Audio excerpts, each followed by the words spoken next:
What is up guys, it's Vodits here and welcome back to another video. In this video I'll be showing you guys a beastly console crushing $350 gaming PC that can run any game at 1080p at about 40 to 60 FPS.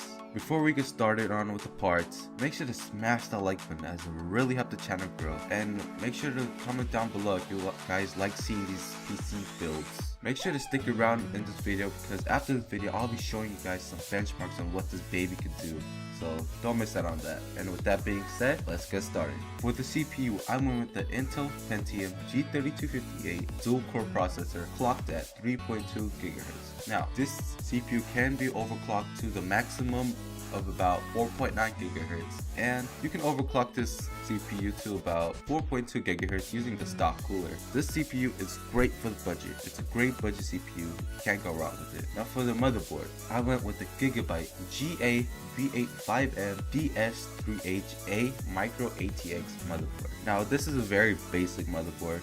It has USB 3.0, HDMI, can overclock, and it's just your basic motherboard, nothing else to talk about. Now for the memory, I went of 8 GB of G-Skill Ripjaw series 2x4 GB kits of RAM. So it's clocked at 1600 speed, which is alright. It's decent, but you don't really need to look at speed at the budget. 8 GB is what you need for today's modern games, and anything below it will just, the games won't run as well. So 8 GB is the way to go. If you can find yourself another 2x4 GB RAM, then go for it. Any 2x4 GB RAM would work. It just has to be 8 gigs. Now for the storage, I chose a Seagate Barracuda 1TB hard drive clocked at 7200 RPM. Now this storage is good. The 1TB of memory, there's plenty of space to store all your games and all your other stuff you need to save. It's a lot of space. 1TB is about 1000 gigs. Now if you're on a really tight budget, you can probably go for about a 320 gig or 500 GB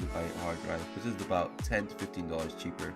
I recommend a terabyte just to be on the safe side. Now for the graphics card that makes this PC into a beastly gaming console crushing PC. The graphics card we will be using in this build is the EVGA G4 GTX 750 Ti 2GB VRAM Superclocked Edition. This graphics card is just hands down great. It's awesome. It's good for the budget. It can run mostly any game at about 40 to 60 FPS on 1080p, such as GTA, League of Legends, CSGO, Minecraft, you name it. It can run mostly any game. It's just a great graphics card hands down, as you will see in the benchmarks after this. Now for the case to store or house all your components, I chose the Fractal Design Core 1000 Micro ATX case. This case is just, it looks good, has good cable management space, and it just hands down just works for this build. If you guys don't like the look of the case or just don't like it in general, you guys can go ahead and change it to any kind of case you want, in case you have a little bit more to spend or a little less. The case is totally up to you. Now for the power supply, I chose the EVGA 400 watt power supply. There's plenty of power for the PC. 400 watts will do with overclocking. That's it for the build. This PC will crush a console any day. I have a PS4 myself. This PC, looking at the benchmarks, this PC can run any game better than the PS4. And now guys, let's go ahead and see what this gaming PC could do.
Alright guys, as you saw, This is a pretty beast PC. If you guys did enjoy this video, please make sure to smash the like button as it really helps the channel grow, and make sure to subscribe down below as it will really help me a lot. And I'll see you guys in the next video. Peace.